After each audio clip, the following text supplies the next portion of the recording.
트럼프, 당신 탄핵이야! 전 세계가 충격에 빠졌습니다. 불과 나흘 전까지만 해도 트럼프는 이렇게 말했습니다. 한국은 결국 우리에게 굴복하게 되어 있어.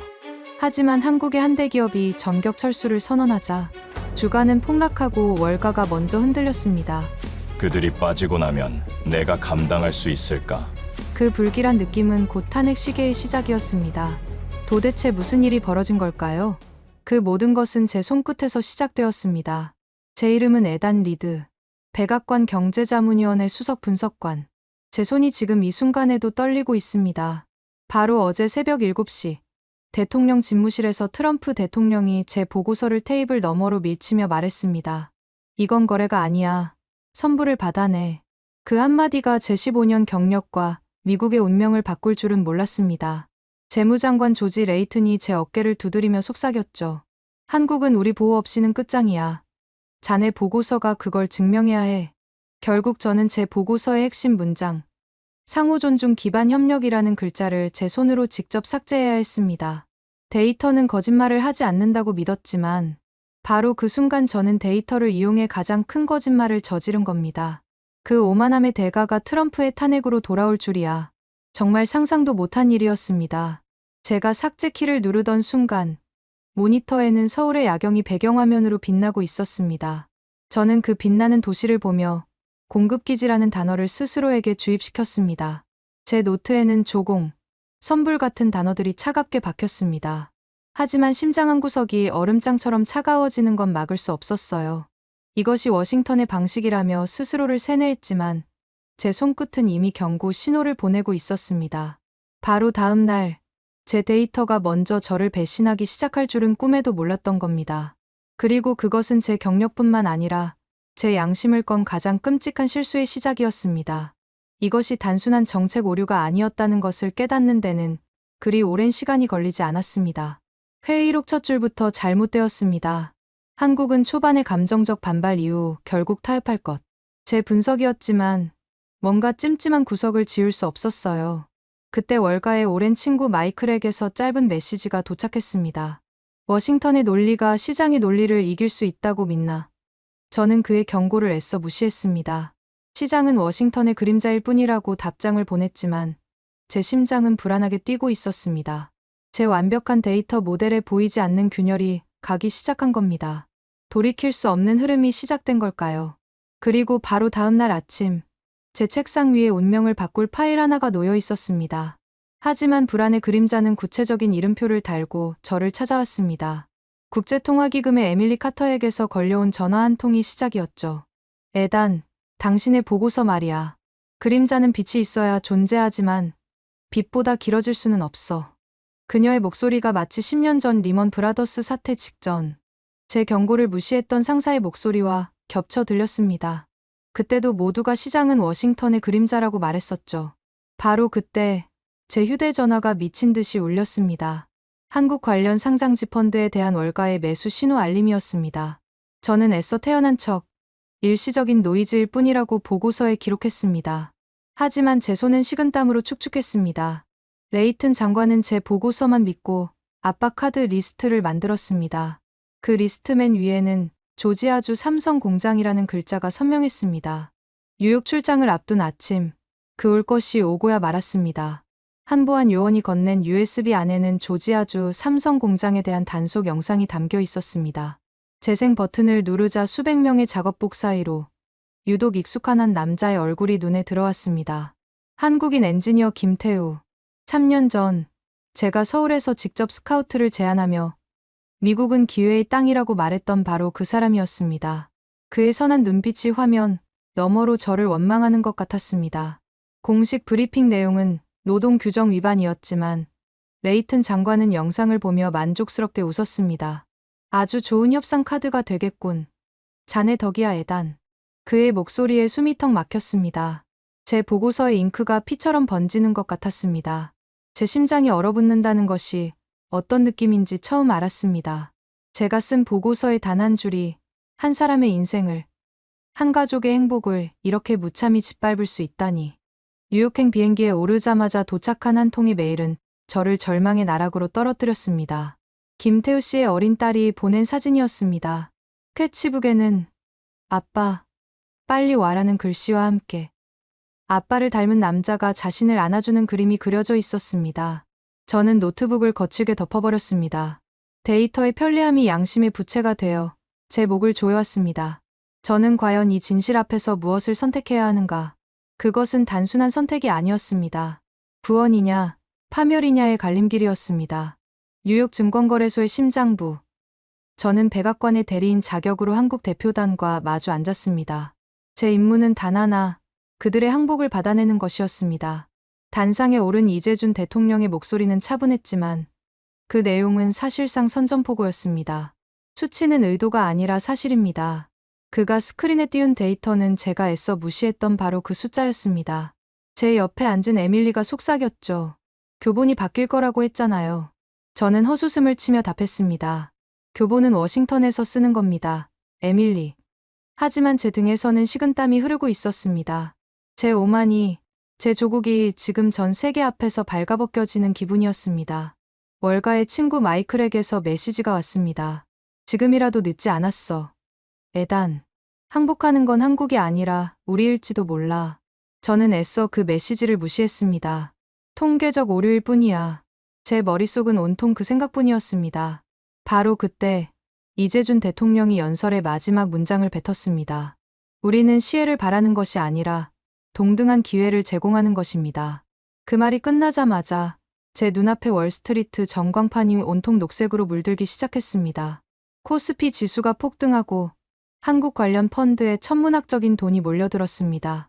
제 모든 예측, 제 모든 데이터 모델이 산산조각 나는 소리가 들렸습니다. 그 순간 깨달았습니다. 존중은 비용이 아니라 돈으로 살 수 없는 가장 강력한 투자였습니다.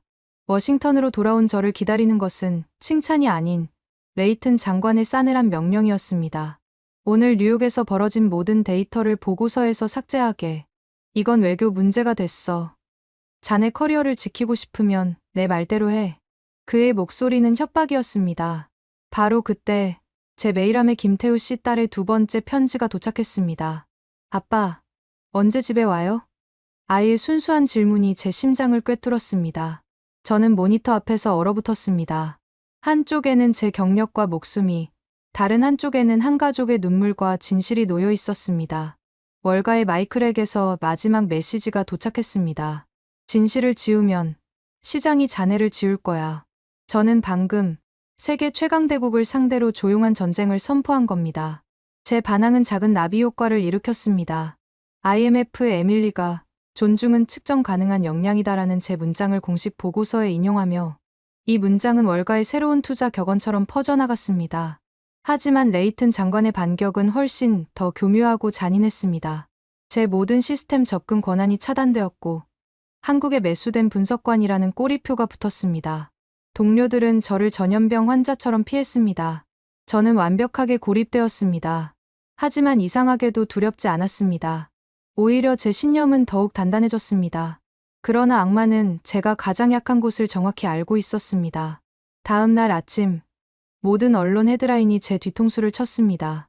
한국 관련 펀드 급락, 거품 붕괴 신호탄, SNS는 한국 버블이라는 해시태그로 도배되었습니다. 레이튼 장관은 제 사무실 문 앞을 지나가며 비웃음을 흘렸습니다. 거봐, 내 말이 맞았지. 데이터는 거짓말 안 한다고. 제 심장이 철렁 내려앉았습니다. 정말 제가 틀렸던 걸까요? 하지만 저는 포기할 수 없었습니다. 차단된 시스템 대신 월가의 친구 마이클에게 부탁해 거래 체결 데이터를 분석했습니다. 그리고 마침내 찾아냈습니다. 주가 하락 직전 특정 헤지펀드 몇 군데에서 동시다발적으로 매도 폭탄이 터졌습니다. 이것은 시장 붕괴가 아니라 명백한 시세 조작이었습니다. 마이클에게 분석 결과를 넘기자 그의 목소리가 싸늘하게 굳었습니다. 이건 레이튼 혼자서 할 수 있는 수준이 아니야. 월가 내부에 거물이 연루되어 있어. 그의 말은 충격적이었습니다. 백악관뿐만 아니라 월가의 검은 세력까지 저를 적으로 돌린 겁니다. 이제 이것은 제 경력을 넘어 목숨을 걸어야 하는 싸움이 되었습니다. 마이클은 월스트리트 저널에 이 사실을 익명으로 제보했고 진실이 알려지자 한국 시장은 거짓말처럼 반등했습니다. 하지만 저는 웃을 수 없었습니다. 제보 직후 마이클에게서 한 통의 메시지가 도착했습니다. 에단, 지금 당장 피해. 그들이 널 찾아가고 있어. 마이클의 경고를 받고 숨어 지내던 제게 에밀리가 연락해왔습니다.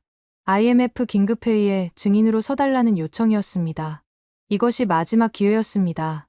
저는 회의장으로 가는 내내 누군가에게 미행당하는 기분이었습니다. 미국 측 이사 존 메이슨은 저를 보자마자 국가 반역자라며 서류를 집어 던졌습니다. 하지만 저는 흔들리지 않았습니다. 제가 준비한 시세 조작의 결정적인 증거, 그 헤지펀드의 비밀 거래, 내역이 담긴 USB를 프로젝터에 연결했습니다. 바로 그 순간 회의장의 모든 스크린이 암전되었습니다. 정전이 아니었습니다. 누군가 외부에서 시스템을 해킹한 겁니다. 레이튼의 비웃는 얼굴이 떠올랐습니다.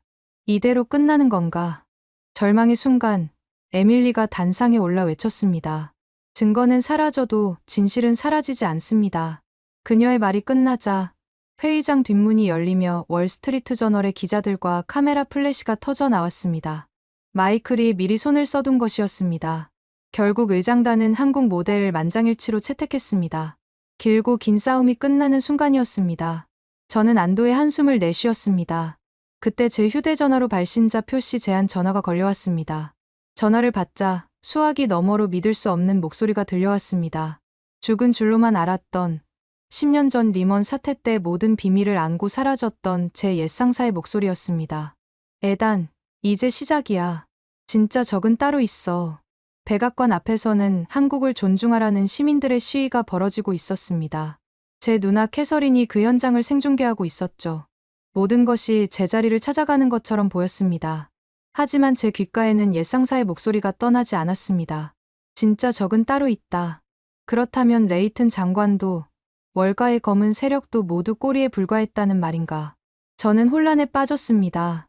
시위대 인파 속에서 누군가 저를 차갑게 응시하는 시선이 느껴졌습니다. 고개를 돌리자 인파 속으로 사라지는 남자의 뒷모습이 보였습니다. 그는 제가 월가에서 가장 믿고 따랐던 친구, 마이클이었습니다.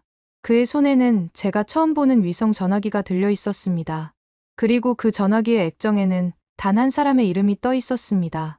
바로 대한민국 대통령 이재준이었습니다. 월스트리트에서 긴급 편성된 패널 토론회 생방송 영상이 제 사무실의 대형 모니터를 가득 채우고 있었습니다. 평소 냉철하기로 유명한 월스트리트의 최고 전략가들이 흥분을 감추지 못하며 코리아 오버웨이트를 외치고 있었어요. 이것은 단순한 단기적인 주가 상승 현상이 아닙니다. 이것은 자본의 흐름을 바꾸는 거대한 패러다임의 전환입니다.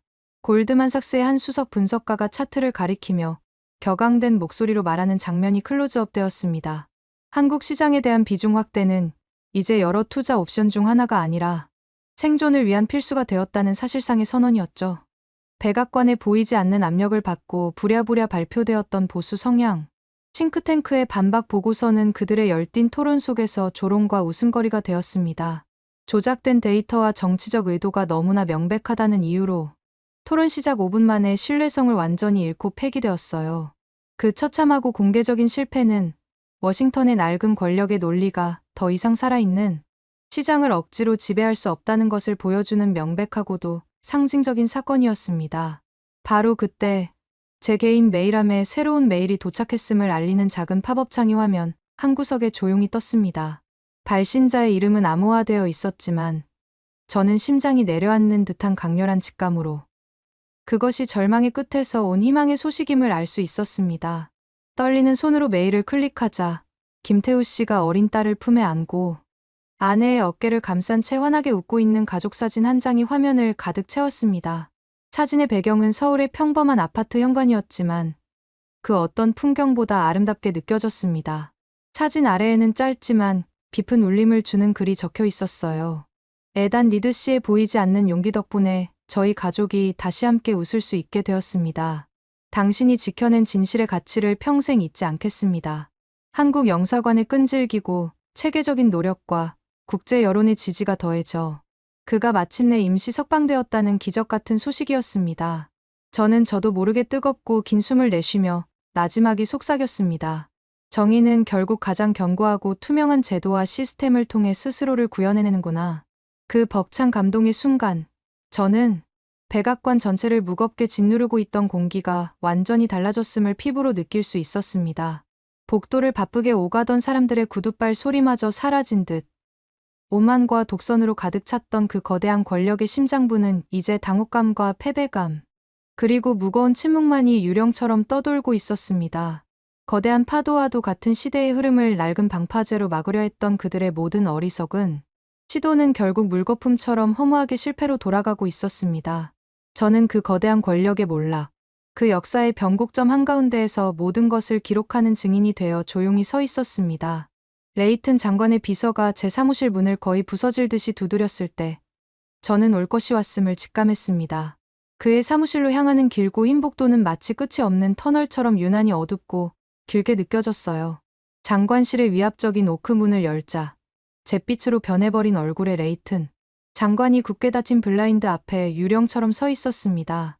그는 저를 돌아보지도 않은 채 마지막 발악과도 같은 최후의 압박을 시작했습니다. 자네가 작성한 모든 보고서, 자네 컴퓨터에 남아있는 모든 메모에서 한국 스탠더드라는 문구를 지금 당장 흔적도 없이 삭제하게. 그의 목소리는 물기 하나 없이 쉬어 있었지만 그 안에 담긴 협박의 무게와 도끼는 여전했습니다. 저는 그의 뒷모습을 향해, 그러나 그의 영혼을 향해 똑바로 대답했습니다. 장관님, 그 문장을 지우는 것은 우리가 두 눈으로 똑똑히 목격한 명백한 사실과 진실을 지우는 것과 같습니다. 그는 마침내 몸을 돌려 책상을 강하게 주먹으로 내리치며 낮게 으르렁거렸습니다. 자네의 남은 경력, 아니 자네의 남은 인생 전부를 걸고서라도 다시 한번 신중하게, 아주 신중하게 생각하게. 그의 협박은 더 이상 제 마음속의 작은 파문조차 일으키지 못했습니다. 모든 두려움이 빠져나간 자리에 바위처럼 단단하고 차가운 확신이 들어섰기 때문이죠. 제 책상 위에는 김태우 씨의 어린 딸이 서툰 솜씨로 삐뚤빼뚤하게 그린 편지가 놓여 있었습니다. 아빠, 이제 우리 집에 와요 하는 순수한 글씨 옆에 온 가족이 무지개 아래에서 손을 잡고 세상 가장 행복하게 웃는 모습이 그려져 있었죠. 저는 제 사무실로 돌아와 그 소중한 편지를 제가 작성한 보고서의 가장 마지막 페이지, 존중은 측정 가능한 역량이다라는 문장 바로 위에 마치 훈장처럼 클립으로 조심스럽게 꽂았습니다. 제 선택은 이미 오래전에 끝났습니다. 저는 더 이상 과거의 저처럼 데이터를 핑계로 망설이거나 현실을 이유로 타협하지 않을 겁니다.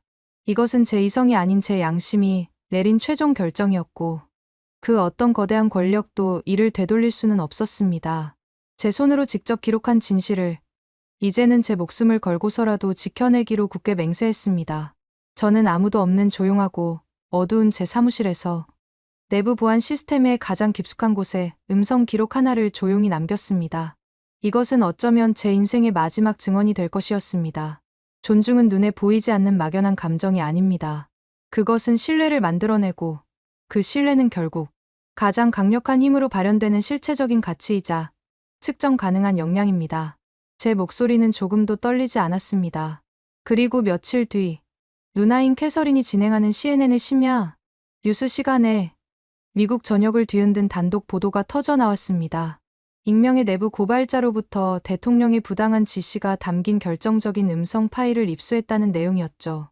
그 파일에는 바로 백악관이 제게 보고서의 핵심 내용을 삭제하고 명백한 사실을 은폐하라고 지시했던 모든 대화 내용이 날짜와 시간까지 포함되어 고스란히 담겨 있었습니다.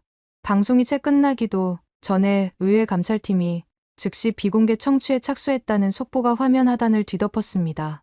그 순간 레이튼 장관의 사무실에서 값비싼 크리스털 잔이 벽에 부딪혀 산산조각 나는 소리가 복도까지 울려 퍼졌습니다. 대체 누가, 어떤 배신자가 이 파일을 유출한 거지? 그의 절규는 이성을 잃은 짐승의 울부짖음과도 같았습니다. 저는 조용히 제 컴퓨터의 모니터를 껐습니다. 검게 변한 화면 위로 낯설지만 단단해 보이는 제 얼굴이 비쳤습니다. 더 이상 데이터라는 가면 뒤에 숨어 진실을 애써 외면하던 과거의 비겁한 분석관의 모습은 그 어디에도 없었습니다. 이것은 단순한 숫자의 나열이 아니라 제 피와 땀, 그리고 제 양심으로써 내려간 저의 첫 번째 진짜 보고서였습니다. 이제 이 지루한 싸움은 백악관의 어두운 밀실이나 책상 위에서 끝나지 않을 것이었습니다. 모든 진실이 공개된 법정으로, 그리고 역사를 기록할 국민들의 엄중한 심판대 위로 넘어가게 된 것입니다. 제가 그토록 외면하고 싶었던 진실을 밝히기 위한 마지막 단계가 역설적이게도 바로 제 손으로 시작된 것이었습니다. 거대한 역사의 톱니바퀴가 드르륵 소리를 내며 움직이기 시작했고, 이제 그 어떤 거대한 손도 그것을 멈출 수는 없었습니다. 월스트리트의 개장을 알리는 우렁차고 희망찬 종소리가 뉴욕을 넘어 전 세계로 울려 퍼졌습니다. 뉴욕 증권거래소의 거대한 전광판은 다우 지수의 끝없는 추락을 알리는 절망적인 붉은색으로 가득했지만, 그 핏빛 바다 속에서 유독 한국의 반도체와 미래 기술 관련 대형주들은 마치 새로운 대륙처럼 눈부신 푸른빛을 내뿜으며 하늘을 뚫을 듯한 거침없는 랠리를 펼치고 있었어요. 월가의 모든 투자은행들은 마치 약속이라도 한 듯이 앞다투어 새로운 리서치 노트를 실시간으로 쏟아냈습니다. 그 수많은 보고서들의 내용은 놀라울 정도로 일치했습니다. 코리아 오버웨이트를 상향 유지하고 향후 10년간 아시아 투자의 절대적인 허브이자 안전자산은 도쿄나 상하이가 아닌 서울이 될 것이다.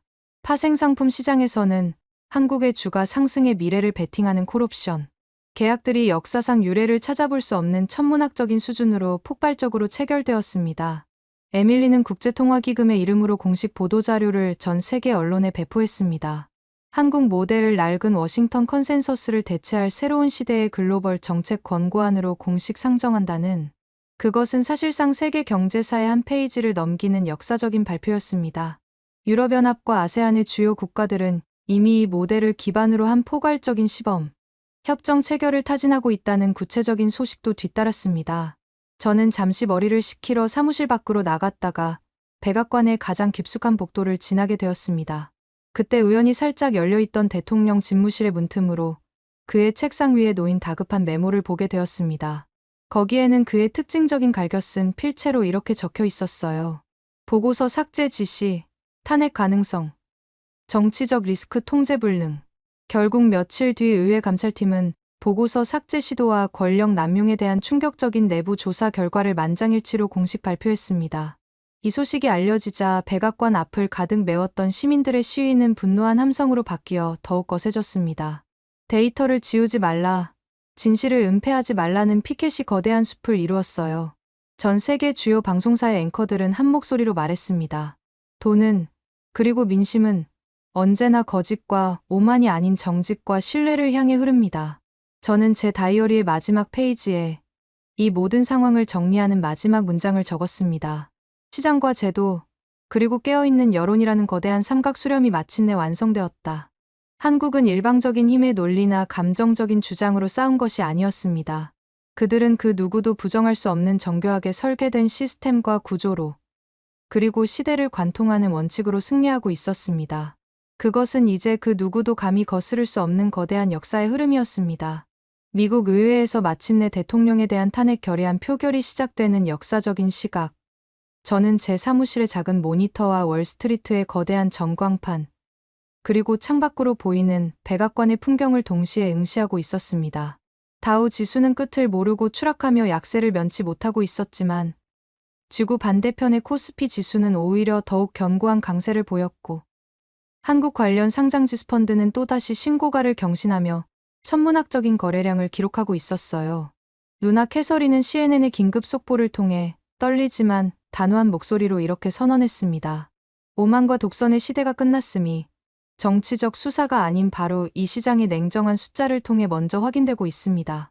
창원의 초당파적인 합리파 의원들은 공동으로 기자회견을 열고 성명을 발표했습니다.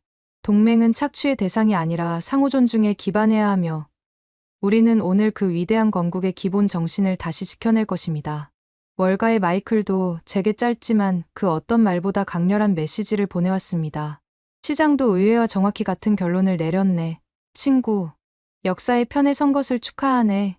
국제통화기금 본부에서 에밀리는 한국 스탠더드가 새로운 시대의 공식 정책 프레임워크에 등재되었음을 전 세계를 향해 공식적으로, 그리고 자랑스럽게 선포했습니다.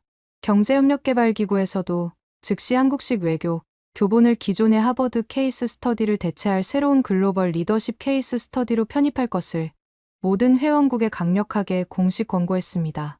바로 그 순간, 뉴욕 타임스퀘어 광장의 가장 크고 화려한 전광판에는 코리아 스탠더드라는 문구가 거대한 푸른색 글씨로 나타나 마치 새로운 시대의 개막을 알리는 선언문처럼 천천히 스크롤되기 시작했어요.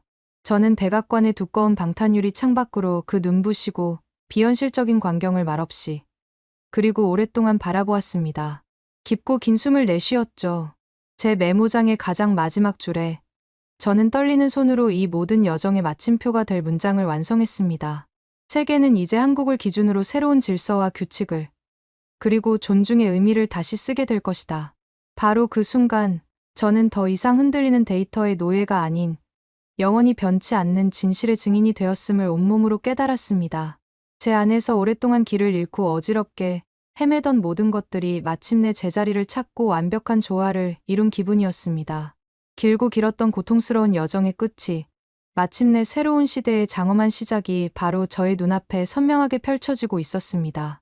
제 목에 15년간 걸려있던 백악관의 상징, 그 차가운 플라스틱 출입 패스를 반납하던 순간을 저는 평생 잊지 못할 겁니다. 제 얼굴 사진이 박힌 그 작은 사각형은 한때 제 자부심이자 세상의 전부였습니다. 하지만 이제는 제 영혼을 올가매던 족쇄에 불과했죠. 보안 담당관의 무심한 눈빛 앞에서 패스를 내려놓자 제 어깨를 짓누르던 거대한 무게가 거짓말처럼 사라지는 것을 느꼈습니다. 텅 비어버린 책상을 정리하는 제 마음은 놀랍도록 고요하고 평화롭고 그리고 단단한 충만감으로 가득 찼습니다.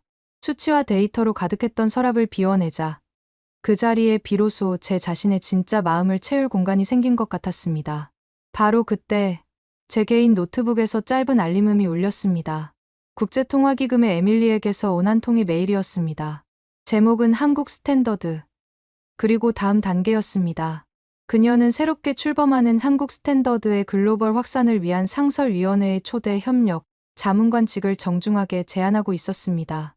그것은 단순한 직업 제안이 아니었습니다. 제가 걸어온 험난한 길, 그리고 제가 지켜내려 했던 양심에 대한 세상의 첫 번째 응답이자 따뜻한 초대장이었죠. 저는 그 영광스러운 제안에 답장을 보내기 전에 먼저 항공사 앱을 열었습니다. 목적지는 단 한 곳, 서울 인천이었습니다. 그리고 망설임 없이 편도원 외의 버튼을 눌렀습니다. 돌아올 다리를 불태우는 것이 아니라 새로운 세상을 향한 첫걸음을 내딛는 저만의 의식이었습니다. 공항의 거대한 통유리 창가에 서서 이륙을 준비하는 비행기들을 하염없이 바라보았습니다. 창문에 비친 제 얼굴을 가만히 들여다보았죠. 불과 몇 주 전까지만 해도 저의 얼굴에는 늘 긴장과 계산, 그리고 누구에게도 들키고 싶지 않은 공허함이 서려 있었습니다. 하지만 지금 창문에 비친 남자는 달랐습니다. 오만과 편견으로 날카로웠던 눈매는 부드러워졌고 차가운 계산으로 굳게 닫혔던 입가에는 낯설지만 따뜻하고 편안한 미소가 희미하게 번지고 있었습니다. 저는 주머니에서 낡은 가죽 노트를 꺼내 펼쳤습니다. 그 첫 페이지에는 이제 제 인생의 새로운 헌법 제1조가 된 이재준 대통령의 역사적인 연설 문장이 또렷하게 적혀 있었습니다. 우리는 시혜를 바라는 것이 아니라 동등한 기회를 제공하는 것입니다. 그 위대한 문장 아래 페이지에 저는 김태우 씨의 가족이 세상 가장 행복한 표정으로 새로운 희망을 가득 담아 활짝 웃고 있는 사진을 조심스럽게 끼워 넣었습니다. 이 작은 사진 한 장은 이제 제 길을 비추는 북극성이자 다시는 길을 잃지 않게 해줄 저의 도덕적 나침반이 될 것이었습니다. 저는 제 낡은 다이어리의 제목을 존중의 설계 Deciding Respect하고 새로 고쳐 썼습니다. 그리고 마지막 페이지에 제 담은 인생의 새로운 좌표가 되란 문장을 심장을 담아 정성껏 더했습니다. 한국 모델의 완벽한 시스템은 기술적으로 언젠가 복제될 수 있을 것이다. 그러나 그 시스템 안에 생명처럼 뜨겁게 흐르는 존중과 신뢰, 그리고 사람을 향한 따뜻한 정신은 오직 한국만의 것이다. 저는 이제 서울로 갑니다. 더 이상 차갑고 무미건조한 데이터를 분석하기 위해서가 아닙니다.